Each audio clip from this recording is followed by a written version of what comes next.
Hi everyone. I've got another wonderful video, another wonderful sharing for you with Kelly Hunter. And Kelly and I have had several conversations. I came across Kelly's work, I think it was in 2020, Kelly, when you were doing a presentation for the Cosmic Intelligence Agency, as it's called. And it was all about the dwarf planets, the Kuiper Belt objects, which I'd never heard of before. And I was absolutely electrified. So I always say thank you to Kelly for getting me started on this journey with the dwarf planets, because they are absolutely fascinating, and I really do feel they represent the next octave of consciousness for us. So for those of you who haven't heard Kelly before, she's a PhD. She's an internationally known depth astrologer and astromythologist. She's very strong on the mythology. She's an author, teacher, and she weaves her perspectives really from her consciousness studies, archetypal astrology, cosmology. She has a particular interest in divine feminine. She does a lot of work with Lilith. And Lilith, as you may know, has 4 different expressions, and Kelly is one of the real experts to go to on that. So Kelly, I am really looking forward to looking at the astrology for 2025 for the Kuiper Belt objects. So I know you're going to be doing most of the talking with this, and I'm going to be kind of commenting as we go. And I think you've got a few charts to share for the audience as we move through. Yes, I think visuals are really important and convey a lot and give you something to look at while we're talking. But Pam, I have to say I demur at being called an expert. I don't think anybody's an expert for on Lilith or on these dwarf planets, which is this higher consciousness invitation that's in progress for sure. And I'm too so interested in what's going on this wild year that's coming up. And I didn't get too far into the year, as you will see, because this spring is so wow, what choreography we're having. It is pretty wild. And even just to have Pluto and Uranus and Neptune all changing sign within like a couple of years is pretty wild right there. And then when we're getting also kind of a look at some of the Kuiper Belt objects that are adding their extra dimension to our experience, I think it's helpful to know who's around, know what ones are available and active, and that's what I'm very keen to share today, especially a couple that people haven't heard about a whole lot. So, Fabulous. okay. And just to remind people who may not be very familiar, apart from Sedna, that has an 11,400-year orbit, most of the Kuiper Belt objects that Kelly's going to be talking about, around about a 300-year orbit, usually just under a 300-year orbit. That's the case, Kelly, just to Pretty simplify. much. Yeah, yeah. Yeah, Pluto's the first one, and I think people forget that Pluto's the king of the Kuiper Belt. Pluto's the first discovered and still the largest, although there was some contention about that for a while, but Pluto is a Kuiper Belt object. So I think it's important to remember that. And there are different categories of Kuiper Belt objects for various reasons, but Pluto and a couple of others that are named for underworld figures are usually at the front edge of the Kuiper Belt. And I've come to think that we have to go through those dark passages to get to the invitation of what I call the quantum Kuiper Belt. So Wow. with the creator gods. Wow, that So sounds really exciting. Yes, quantum jumps coming up. Fabulous. So yes. over to you, Kelly, to share. Okay, well, let me share. Okay, all good. So, just to remind people or newbies to this realm, what the Kuiper Belt is, we are looking at the whole solar system here, from the sun all the way out to Sedna. And we have different realms of the astrology. We have the personal planets that we deal with on a daily basis, really close to the Earth. We have the asteroid belt that to me is a realm of individuation in special ways. And that leads us into the Jupiter Saturn social realm. And then we enter the Uranus, Neptune, and Pluto collective consciousness realm, and that are longer collective phases and transits that are identifying some of the trends in the transformation of the collective consciousness and our evolution, you could say. Then we do go through that doorway of Pluto at the front edge of the Kuiper Belt into this whole new realm. Most of these new objects, these new discoveries, since the new millennium, are being named for various indigenous creator gods from around the world, which is very exciting. And I was learning about this from galactic astrologer Philip Sedgwick, because he was following these and announcing discoveries and the namings. And I just was thrilled that number one, we were going beyond the Greco-Roman pantheon. We were going global because that's where we're going now. And that these are creator gods. So that invites a really interesting dynamic that I'm thinking is the quantum consciousness, where we're taking what's not yet there yet, but we can tune in and touch into and then bring it into manifestation in an intentional way. So I want to see who's active this year. And we'll start with just taking a look at the ones we're going to talk about, some more, some less today, where they are on the March equinox on March 20th of 2025 this year, which is a pretty dramatic astrology, period, because we've got this whole Pisces to Aries, back to Pisces into Aries dynamic going on in such a strong way, which feels like, we're something's washing away and something new is coming in. And one of the absolute indicators of that is this dynamic that we have going on, which you mentioned, Pam, in a video some weeks ago, maybe even a couple of months ago. And I loved that you were looking at the interactions, not just of two, but of three of these dynamics, and looking for their relationships.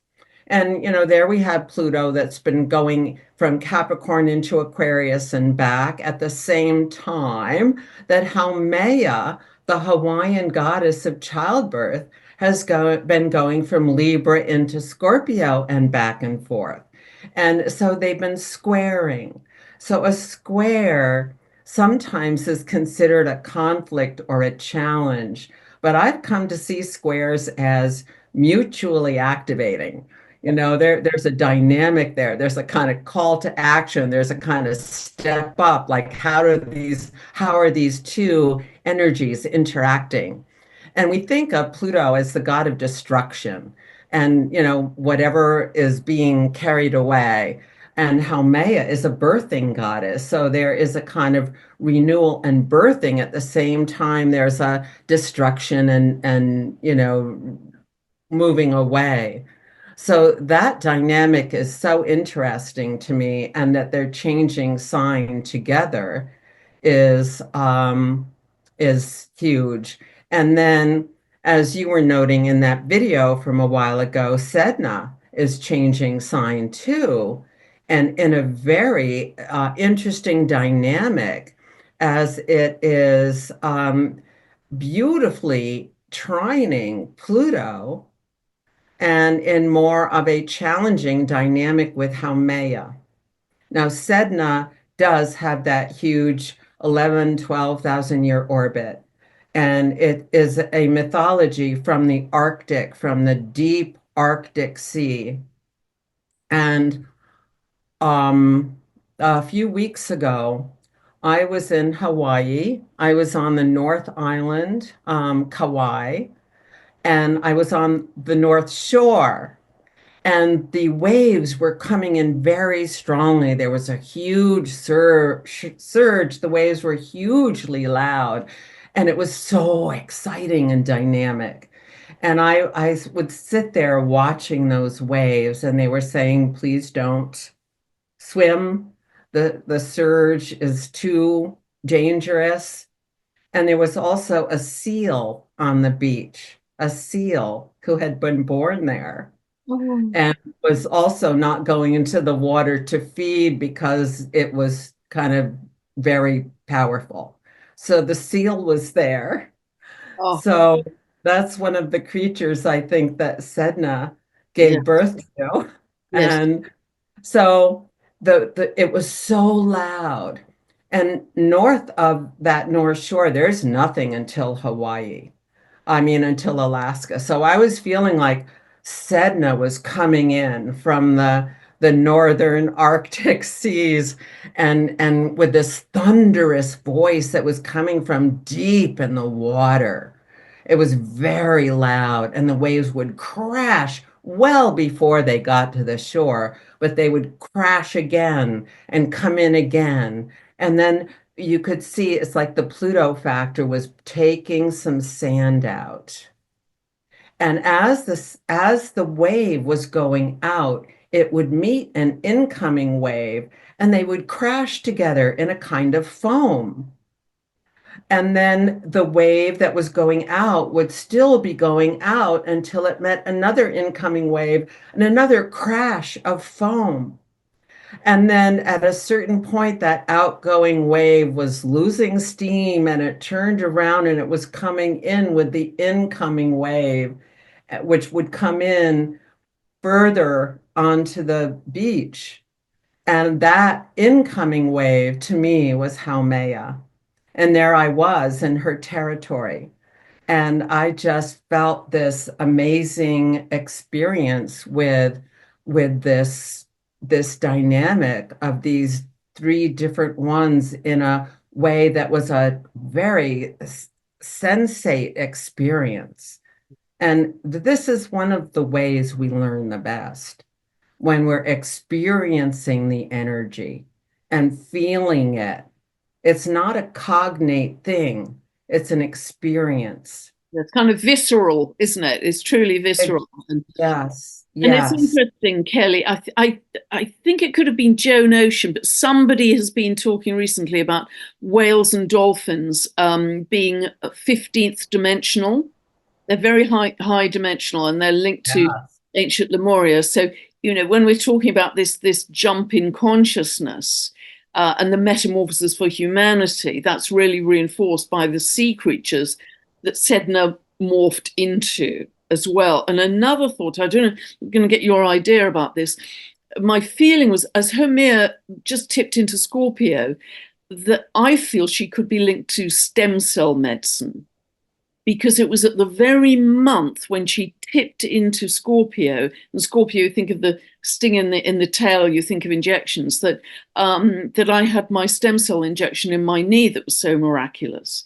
So I'm really wondering, as Homer moves very, very slowly through Scorpio, we're going to Mm, see the progression of stem cell medicine, because they're now talking about growing teeth through yeah. your own blood plasma through stem cells. So I think there's an awful lot to come, because Scorpio is one of the signs we associate with medicine, isn't it? Yes, Along with Virgo. yes, and renewal and regeneration. That's it. And I have to tell you, when I was on the island, I went to a shop and they were selling a stem cell cream made from flowers for Wow. your skin, a stem cell, you know, skin cream. Yeah.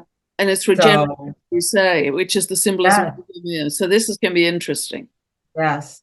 One of my questions had been, how does Haumea decide what to give birth to? And that was a good question for Libra, where you're deciding or making choices. But she's in Scorpio now. There's no decisions. This is a huge welling up from deep inside to what it is that we truly desire.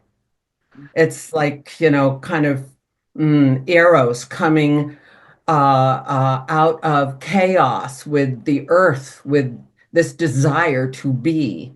And what is desiring to be? What is Haumea giving birth to?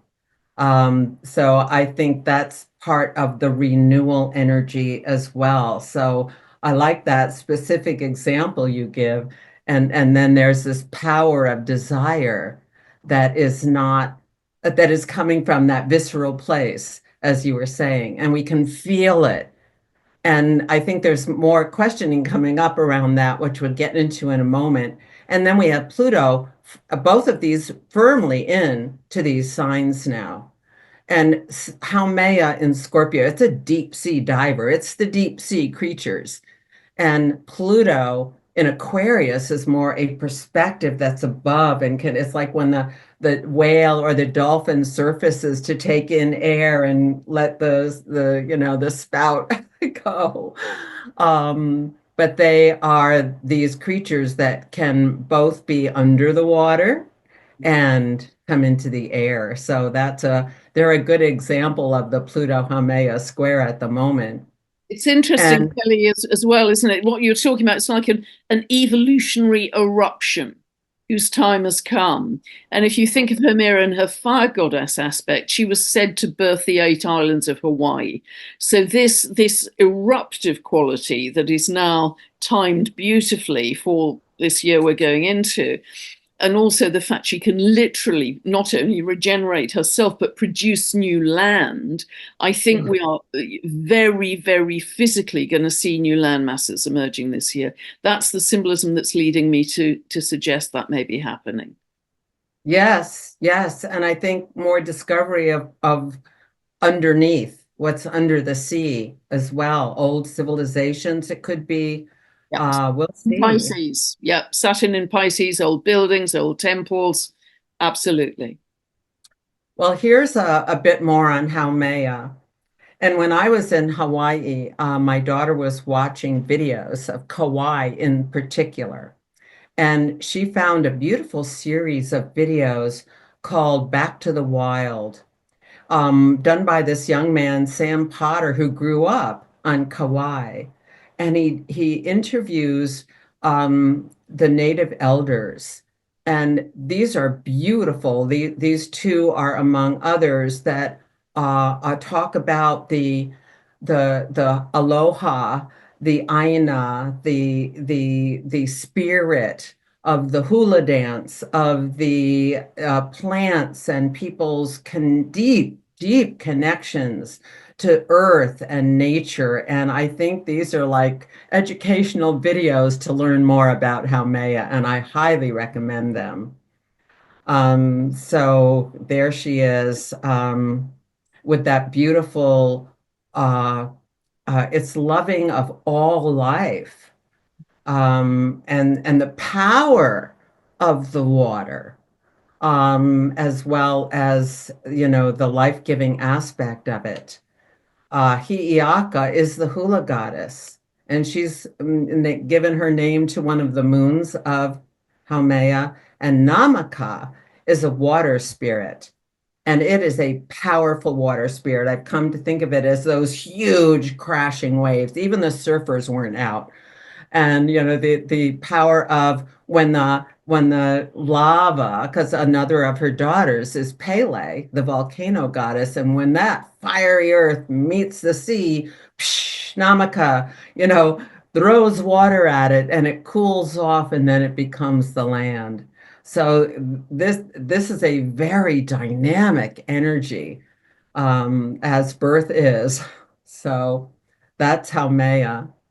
Beautiful. And something more to share about Sedna. I've been thinking more about Sedna lately, as almost like another octave of Pluto in some kind of way.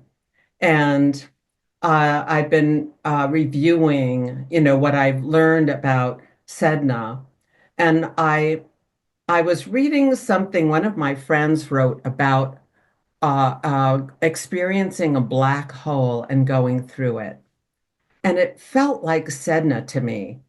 It's like Plutonian in a way where Sedna like fell to the bottom of the sea and she went through this amazing transformation, this deep dark, and became something else. And so I looked at my friend's chart and she had Sedna conjunct her sun. She was born on a full moon with Sedna conjunct her sun. And I said, I had to tell her this. And I said, wow, and she goes, I was studying marine biology for years. And she had this encounter with a whale. And she wrote this incredible poem once I told her about Sedna. And it's called The Eye of the Whale. Me alone on the bow of the boat, 1982. In silence, she rose from the dark waters, straight up, vertical, a pillar of consciousness from another world, the sea depths, her body now held by the clear light of the sky, partly in and partly out, breaking through the watery veils of ocean to meet me, here where I stand on the boat, on the water, breathing the element of sky, waiting for her. I have been waiting for this meeting my whole life. She rises up so close to me. I am electrified by the radiant presence of her whale body. Her enormous eye meets my eye, and between us, a connection is forged. Our bodies meeting, whale body, human body. I travel into her eye as I feel her traveling into mine. It is one journey now as time evaporates. We travel in and in and in and in, past this lifetime, past our conceptions, into the vast realm of the original. Wow, that's So that's Jan Sandman. That's really Uh, profound, but it does suggest this journey, this profound journey of metamorphosis, doesn't it? That we go yes, through this transition, which actually many channelers are now speaking about as a period of darkness, maybe 3 days of darkness or whatever. And who knows whether we're going to experience that? But that poem really is reflecting that kind of experience before we are rebirthed at the other end with a different level of consciousness. yes. And there's no mental to it. No, It is, again, it's just a surrender into something so great and primordial, wow, so original. that's really powerful, Kelly. Thank you. Yes, yes, I thought so. I feel it. So, um, okay, now we're going to get into some charts. And this is the full moon from December 2024. And I want to introduce Varuna. Well, there's Haumea for one thing, and Pluto going into Aquarius now. But that full moon on December 15th featured the Mars had just gone retrograde a week earlier. Yeah, And that Mars retrograde went stationed and turned retrograde very close to Varuna. And Mars will come back to Varuna when it re-enters Leo and finishes its whole retrograde circle around in April. So I wanted to look at this chart with that combination, also active in relation to how Maya and the Black Moon there, Lilith. I'm not sure I want to call Black Moon Lilith anymore. I think it's a deep holy womb of that how Maya may be coming through with this deep, deep soul desire. So this square we have going with Haumea and Pluto has this Mars activation and it went retrograde right next to Varuna. So let's look at Varuna, who is an ancient Vedic god who rules the waters and most significantly, cosmic order and divine law. Now you can see where your Varuna is here. but it's been in Leo, and this year it's going to be going from 8 to 11 Leo. It has an orbit of 283 years. So Varuna, as the overseer of cosmic law, can look through every star in the sky and see what's going on around the world and will punish those who are breaking the law.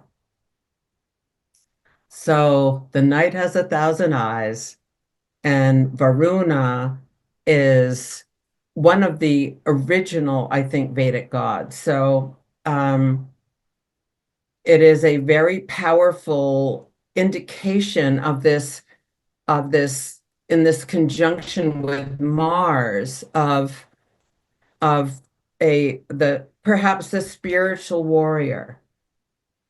Mars is not only the god of war. He's the god, he's an energy of courage, of strength, of action, of activation. And it's retrograde, mostly in Cancer. So we are really, our energy is being really pulled inside, starting with Leo, to ask, what are you doing? What do you want to do? What do you want to come out of this new era we're moving into, where this Mars was opposite Pluto a couple of times and one more to go? So what is motivating you? And that's also going back to its interface with Haumea. What is this deep desire in you? What is motivating? What is coming from really deep inside you that's going to change your life and change what you're doing? And we're seeing this on a global level too, that there is a lot of attention to law and order, and reviewing all of that. So this is a very powerful energy in Leo: leadership, sovereignty, claiming your power, claiming your capacity of creation and creating your life. And mainly it's in Cancer, so it's a contemplation, a kind of chewing on what's going on inside us. What do we need? How are we feeling? How are we contending with memories and what we've been through? And how are we kind of working through that to seek new growth? Cancer can resist change, but change is the name of the game. And so, what do you want to create out of this? So there's a lot of stirring, and Cancer is also a sign of birthing, of parenting, of growing. And so there's growth here that's being nurtured by this creative impulse that we're feeling out in ourselves. And what is resisting that? And where do we want to be going with this? So this Mars that started in Leo, back in Cancer for most of the time, feeling things out. And it's good to take our time, do a lot of self-care, be kind, take your time, be patient. Mars is ready to go, but it's retrograde in Cancer. It's like, well, it's a much slower pace, even though the world feels like it's going pretty fast paced right now. So we've got to take care of ourselves. And So here's, hmm? it's very self-protective, isn't it? Very Yeah, self-protective. Mars retrograde in Cancer. It can be quite reactionary, but very self-protective of self, of loved ones, of home, of homeland. And it's so interesting what you're saying, Kelly, about it birthing something new, because once Neptune and Saturn move over that zero of Aries, the most important degree of the zodiac, the creator degree, the world axis, that is going to encourage all of us to become something new, take on a new project, a new persona, a new aspect of self, which we haven't explored. And the other thing I love about what you're describing about the dwarf planets, not only are so many of them indigenous creator gods, as you said, but so many of them have this incredibly strong moral compass around sacred law, divine law, and will Yes, punish those who yes, violate it. So many of them do. Um, yes, and your work has revealed that. So, they're very strong at the moment in the geometry that you're sharing. yes. This Varuna, this is, this is leadership that is righteous Yes, in proper way. yes. And here is the new moon in April, on the 27th of April, where Mars is now forward back in Leo and coming into conjunction with Varuna. But the pattern here continues to be squaring Haumea. The black moon is back there again. There's Pluto. Mars will have opposed Pluto just shortly earlier than that. And the new moon is clicking right in, especially to Varuna. Wow. So this is the regrounding and the outcome of some of the contemplation that we're doing now. And Cancer is also a sign of memory. So we're going back over certain memories. Some we want to carry forward and some we do not. Some are ancient memories. And so that might also be informing us through some of these creator gods, memories that we have. Things have gotten in the way. And we want to be more responsive and proactive rather than reactive. And when you get triggered, you've got something to work through here. There's some more shadows still coming out. So, just take care of yourself. And again, we have a huge wave of forgiveness and compassion coming through with all the Pisces energy. So just wanted to point that out, the particular Varuna engagement with the Mars retrograde that is one of the major features of this year. Really interesting. It's starting slow, but the pace is gonna pick up, especially, after this. And isn't it interesting that Neptune has just tipped into Aries on the 30th of March? So it's Yeah. on the third axis currently. So again, it's a great period of initiation, and initiation almost into a more spiritual state of being because it's Neptune. Yes, definitely so. And that spiritual aspect is what, is aligned with divine law and cosmic order.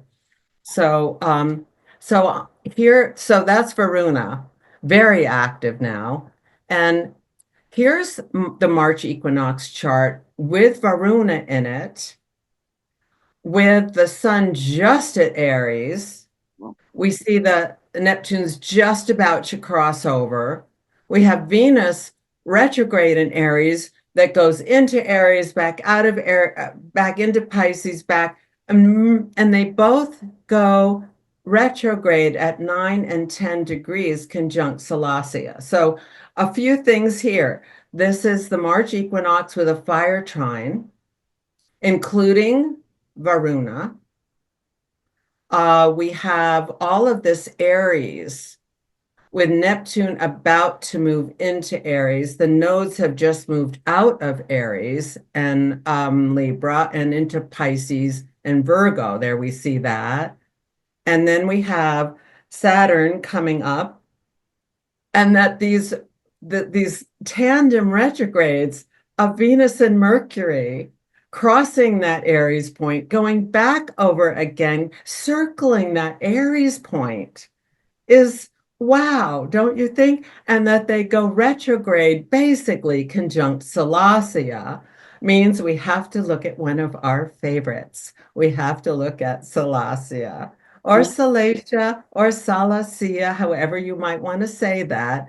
She's that saltwater mermaid, Neptune's queen.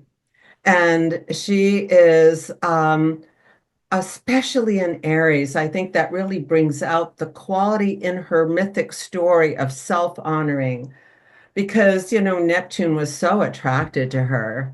She's so delightful, makes the sunlight sparkle on the sea. How could you not just love her?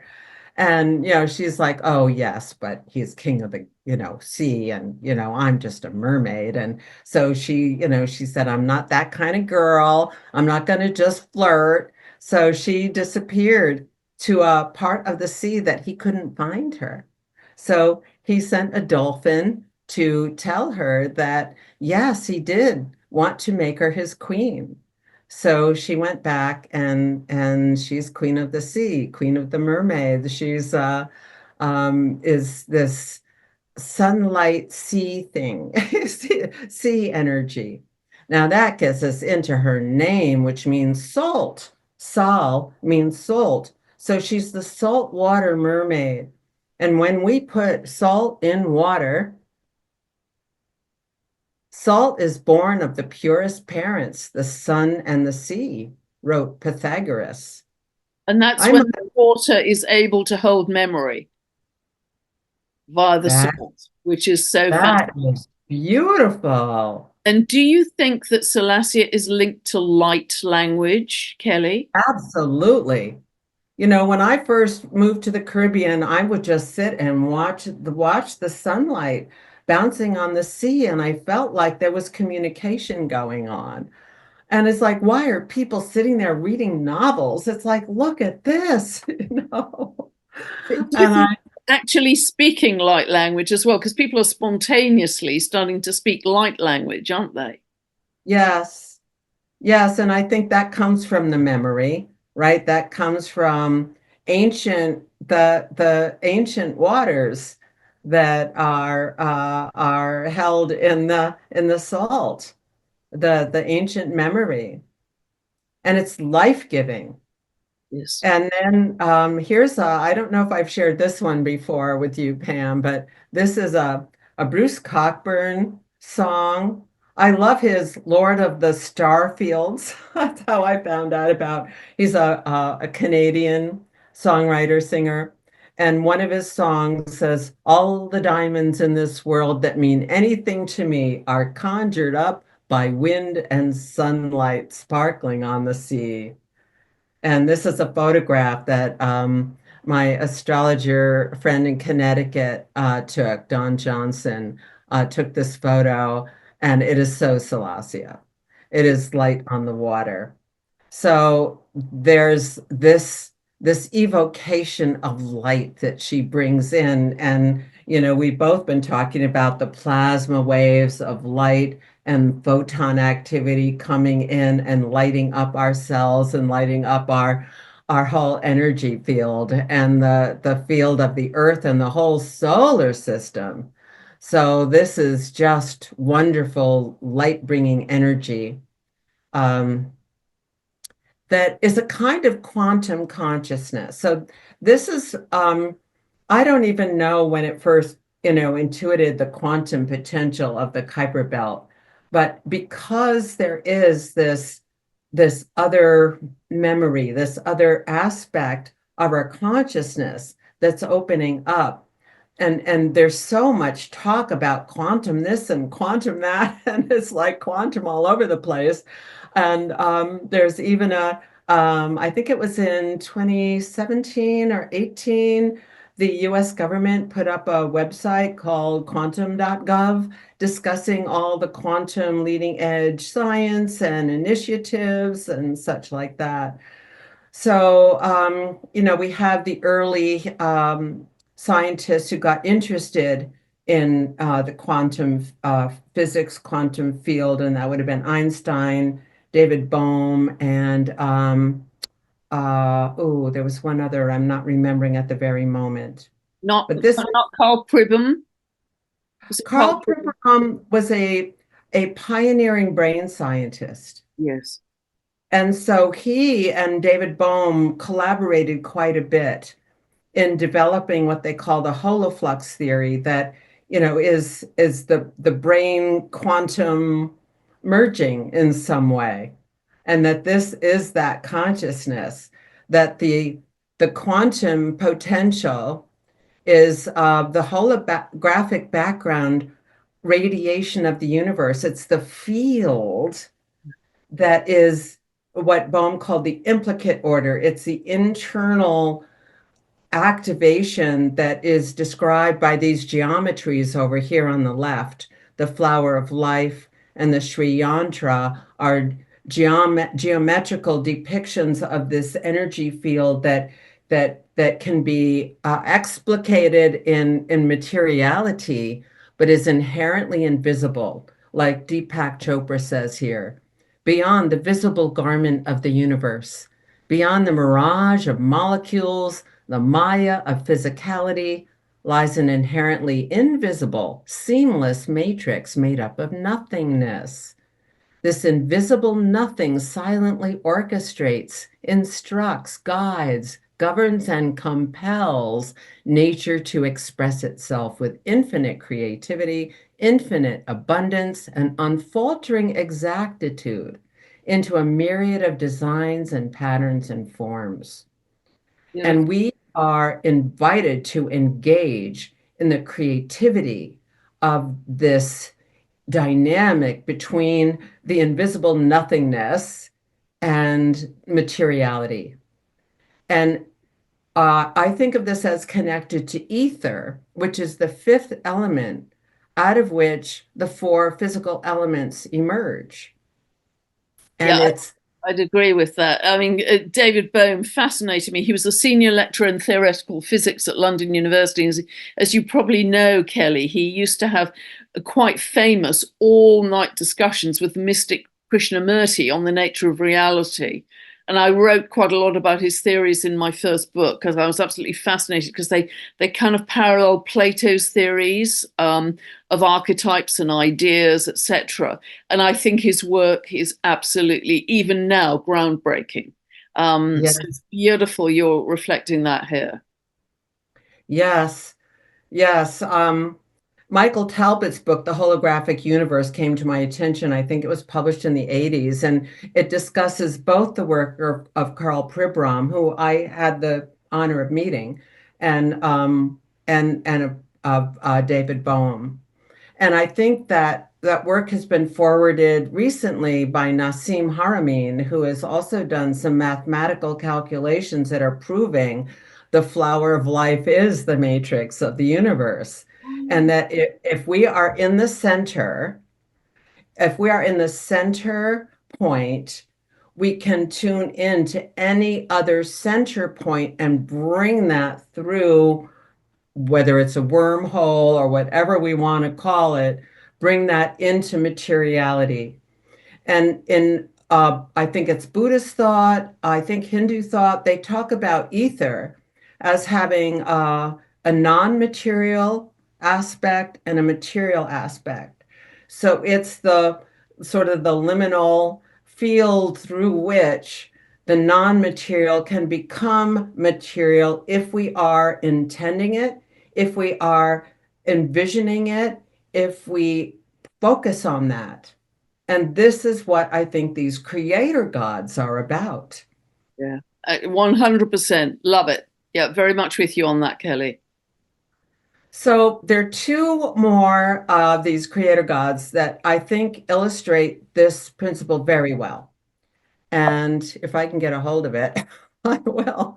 And that would be Altjira from the Aboriginal peoples, and also Teron Huaco, the sky holder, who is the Iroquois god who descended from the star people. Now, I don't know a lot about Altjira. I have not been to Australia. I don't have a visceral sense of that land or of that mythology. What I know that you also have talked about that Altjira comes from the great dreaming, and it's that non-material realm, that implicate order, and it creates what is on the earth. And then, what I have read is that Altjira went back into the great dreaming and left the ancestor to take care of the world.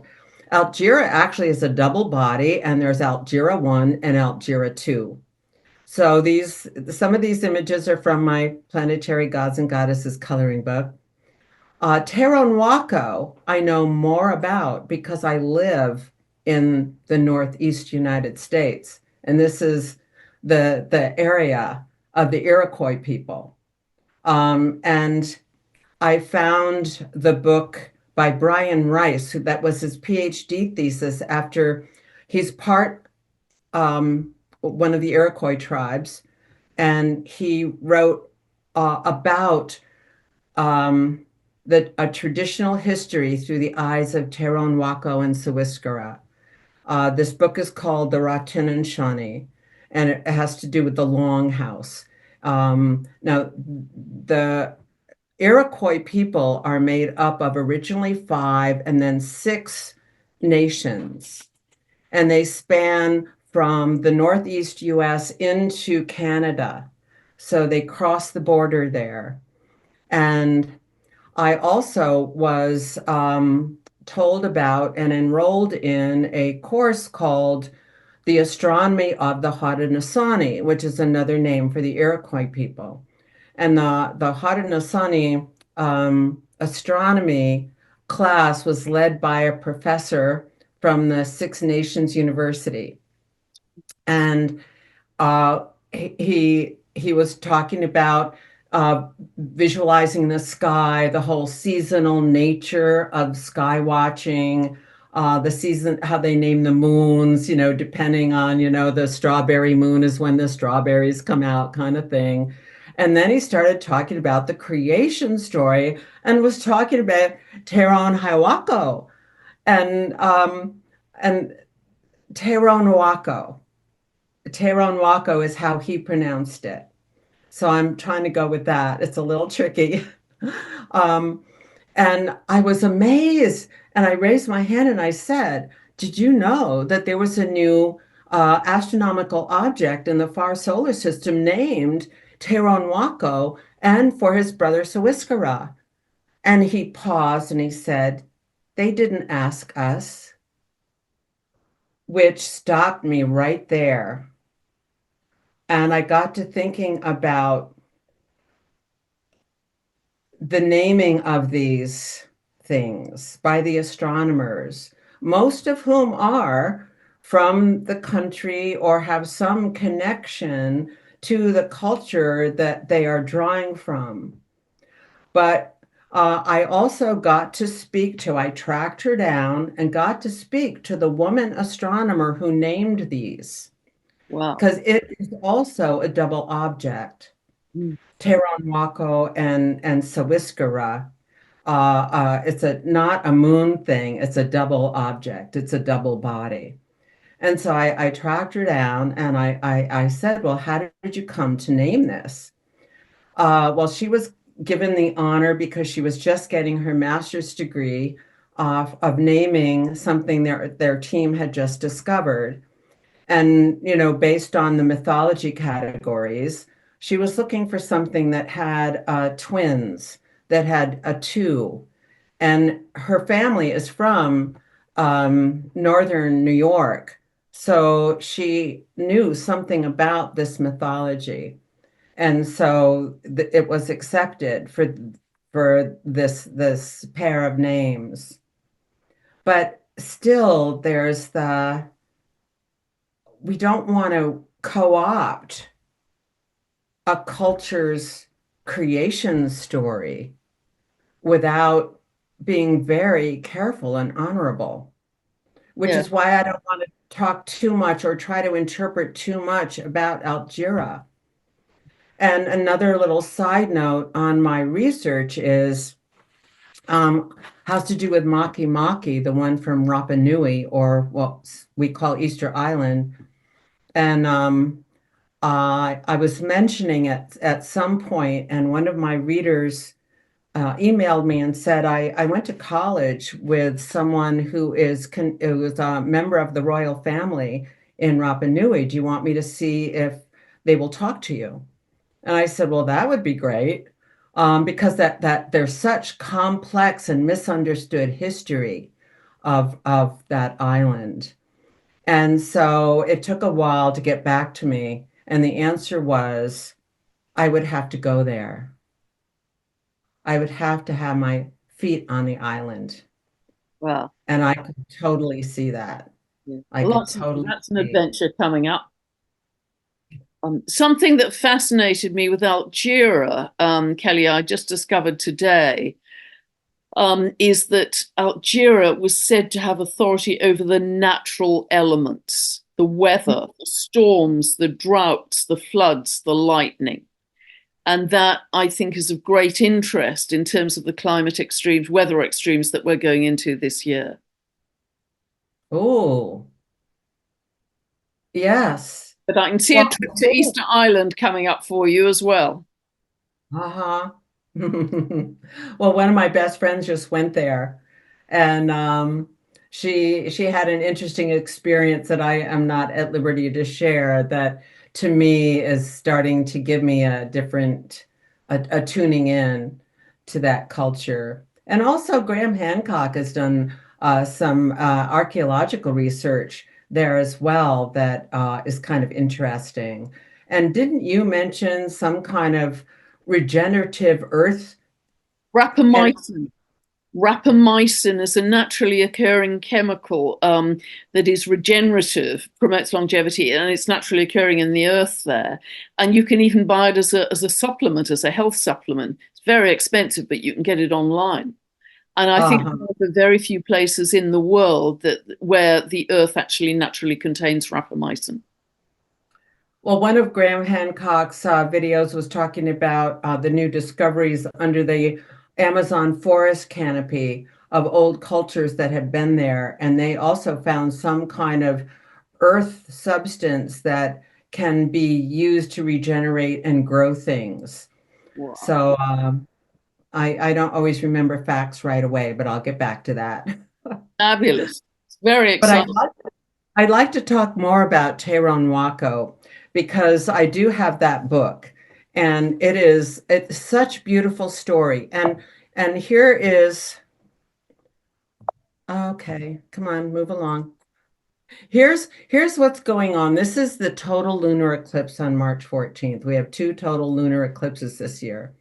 And here's where Teiron Wako is.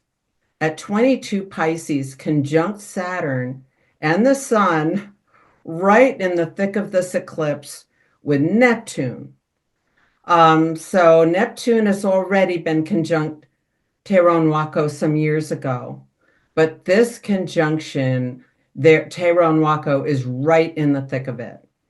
And I think of Saturn as being a manifester. So there's something really that we can learn here from Tehran Waco.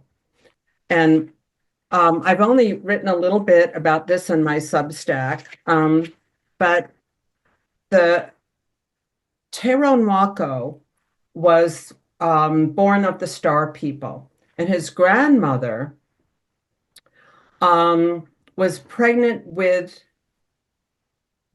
his mother when the world tree in the world before ours was uprooted, and many life forms were dropped through the hole where that tree had been, including the mother, including the woman, Sky Woman. And so she she gave birth to a daughter who gave birth to two twins, Teronwako and Sawiskara, also called Good Mind and Bad Mind, because Sawiskara was like the evil twin. He Teron Wako was born with an essence of the spirit in him, and he could see what had been thrown down through that hole that was in the ether, and so he would see those things and bring them into being and create the new world. And when it became time to bring forward humans, he would form the humans and then blow some of his spirit into the human. Now, Sawiskara was very jealous, and he's known as Bad Mind, and he was always trying to undermine whatever Teron Waka was bringing in. And would bring in, it would try to hide the animals, would try to, really undermine the good things. So yet Tyrone Wako, very Neptunian of him, he was truly patient and very compassionate, was always trying to find a way for Sariska's creation to have a goodness in it, like flies. Oh, we can get the flies to eat the carrion of dead things. Or so he was very compassionate, but still he learned to keep his boundaries and to kind of separate from his twin. So as the humans grew and they flourished, forming families and clans, and Taranwaka was teaching them, and he was helping them find their clan identities and what they needed to observe in terms of ceremonies and the laws of the land to sustain harmony among the growing peoples. So Whiskera, ever desirous to undermine his brother, was using cunning to influence some of the humans and turn them away from honoring life through the sacred ceremonies and the natural ways of creation. And the young people started not listening to their elders anymore. And they started to war among themselves, causing great disruption. So Tyrone Wako came back and he said things like, um,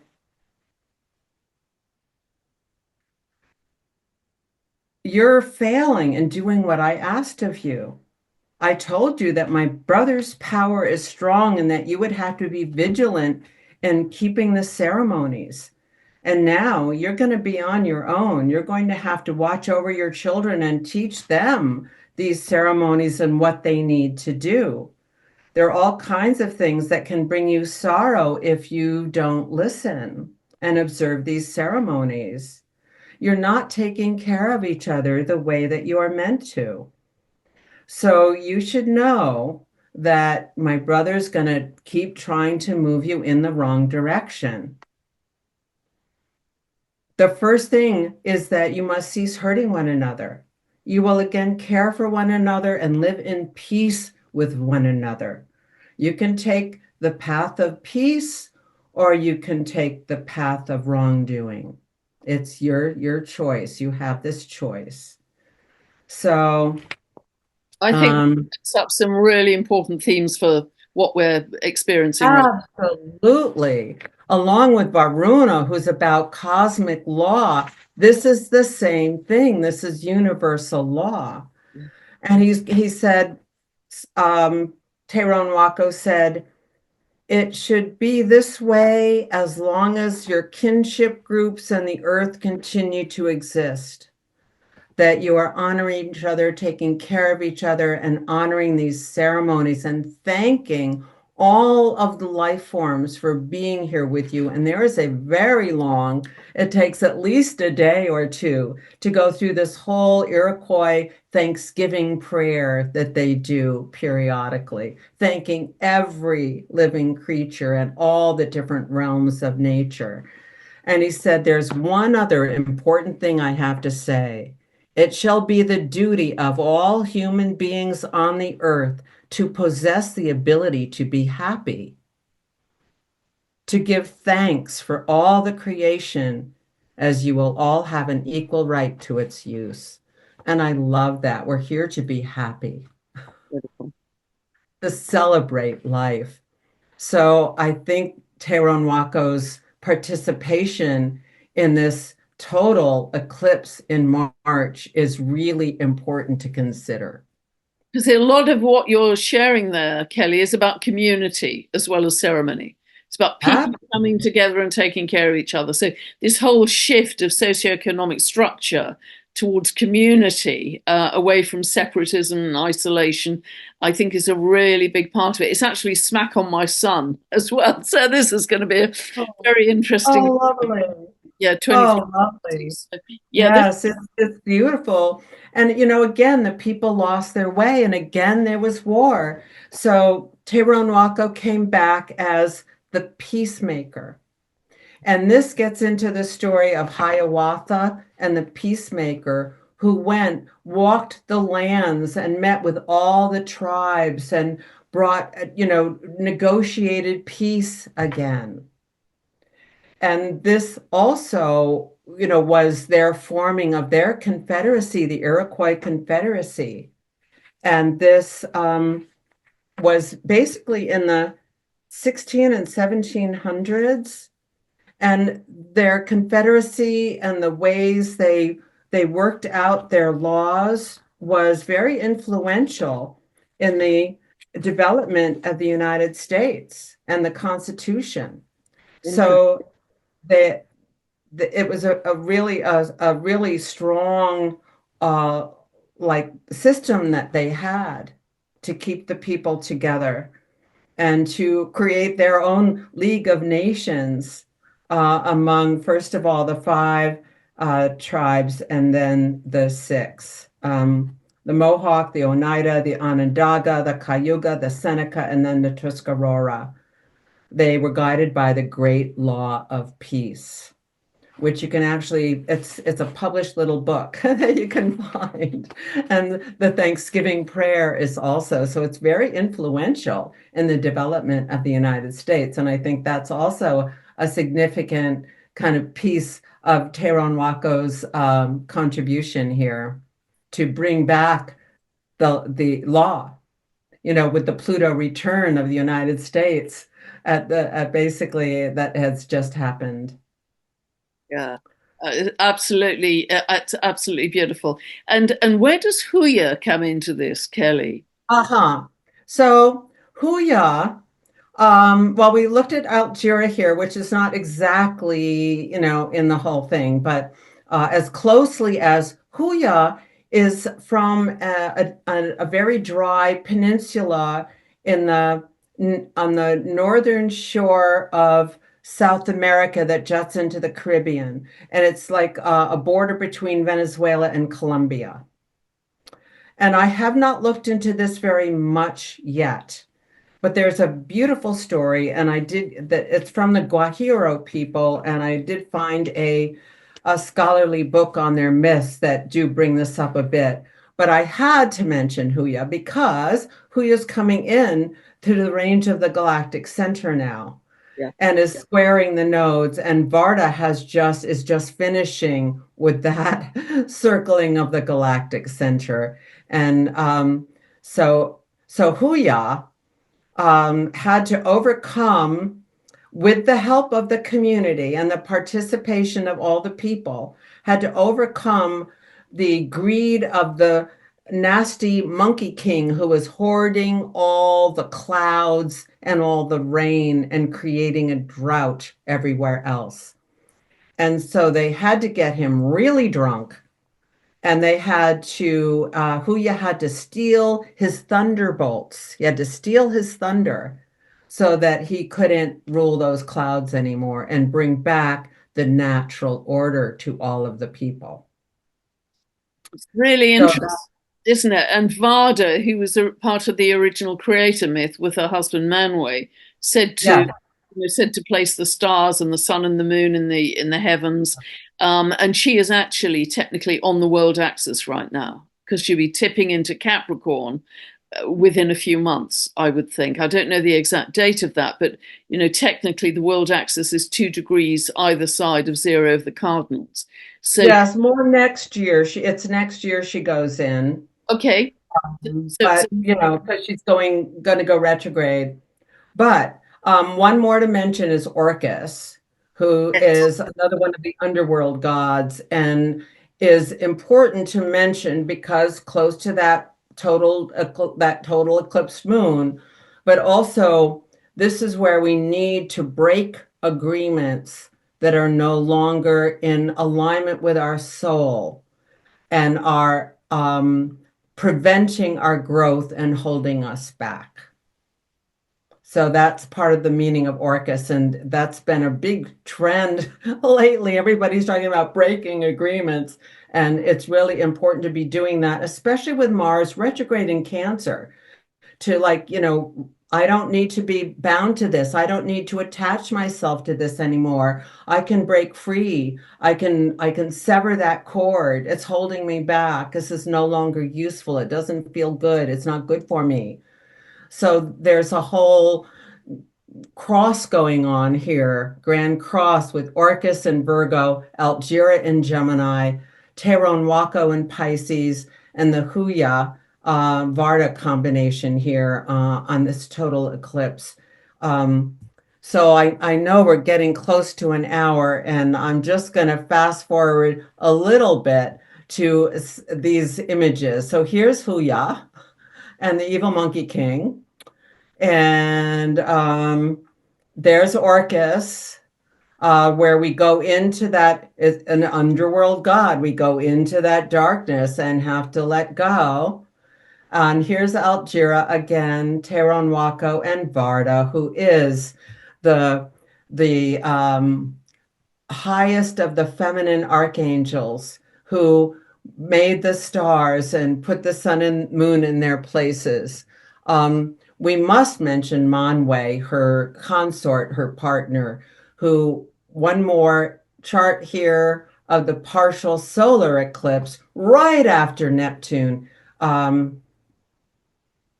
Neptune's about to go. Neptune, the Next next day, 30th, isn't it? 30th of March next. the next day. So we've got this beautiful, because Venus is retrograde there. Mercury's still retrograde right at zero. And we're having, again, this wash of the wave going out and the new light. The Sabian symbol for 0 to 1 Aries is, excuse me, a woman rises from the sea, embraced by a seal. Beautiful. Beautiful. And the day before this, Kelly, the moon is also in Pisces. So on the 28th of March, we've got a Yeah. complete Pisces pileup of the moon, Saturn, Venus, Neptune, and the North Node. And that's Yeah. pretty rare because Saturn and Neptune, to be co-present in Pisces, we have to go back a long way. So that is, I think, very significant about what may be manifesting at this time in terms of water as well. And Salacia is conjunct that new moon. Yes. And Manwë is at 3, almost 4 Aries, right in there. Yeah. And Manwë remembers the original patterning that the divine creator wanted for the earth. So there's such a sense of renewal here.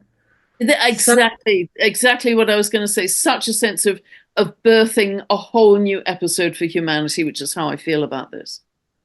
It's very, yeah. it's repeated over and over, isn't it, Kelly? Yes. Yes.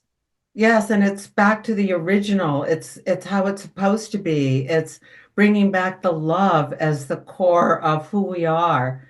It's bringing all these waves of compassion and forgiveness so we can really, kind of heave off into new waters, into our new world. Beautiful. Beautiful. I mean, Yeah. you've painted a really, really rich picture for us, Kelly. And I know your work is constantly evolving. You're constantly researching and bringing forward new information for us. So, yeah, you've really shared some big highlights just a couple of months away for us now. March and April are going to be extremely potent months, aren't they? Yes, yes.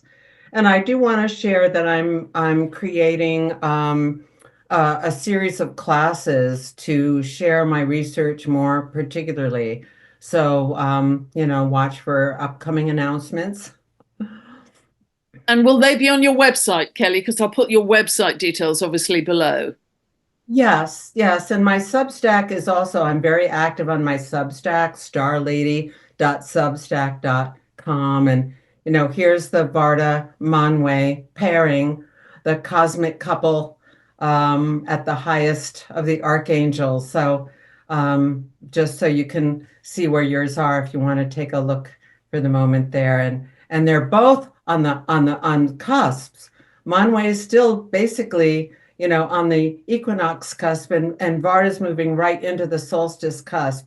And they're the pair who have been in a constant square ever since they were discovered in 2003. And this changed my whole concept that squares aren't negative. They just offer possibilities if you're ready to step up and take them on. I often think they're the grit in the oyster that produces the pearl, Oh, that's a great way to put it. because they Yeah. produce activation. They're not passive. Yes. Whereas are Yeah, very, they're very much dynamic. activators. They're creative. Yeah, and Yeah. productive. Absolutely. So, wow, beautiful, Kelly. Absolutely beautiful. Thank you Well, so much. So, do you have any other events, or is it mainly your classes that you're focused on at the moment? I am going to do another KBOs of 2025 for the Cosmic Intelligence Agency upcoming in second week in February. Yep. I'll put that announcement mainly on my Substack. And I'm also been invited to be part of a symposium about something about the transformation of reality. And that's going to air in May. I'll announce that as well. And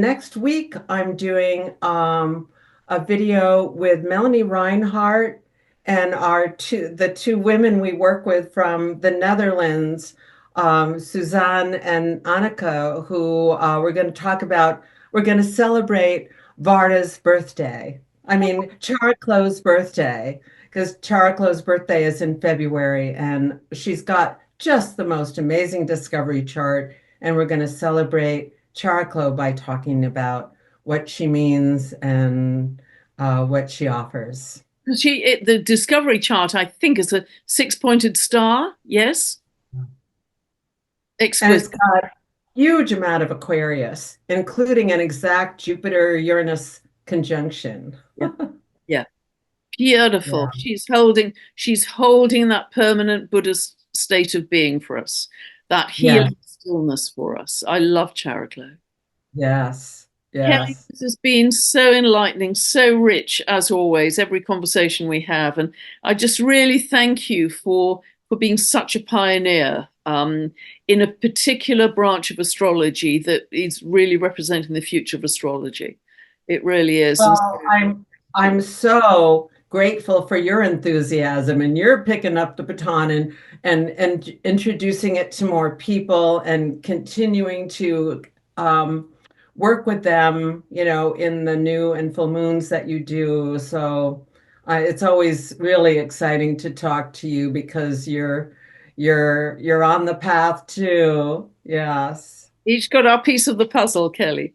That was Yeah. beautiful. Thank you so much, and I hope everybody out there really enjoyed every moment of it as I do. I always get so much from Kelly's beautiful, deep work into these new orbiting bodies that we're discovering. So, God bless you, Kelly. Thank you so much, and You. sending love to everybody out there who's been listening. Bless you. Happy New Year. Happy New Year, everybody. Chinese New Year. Bye.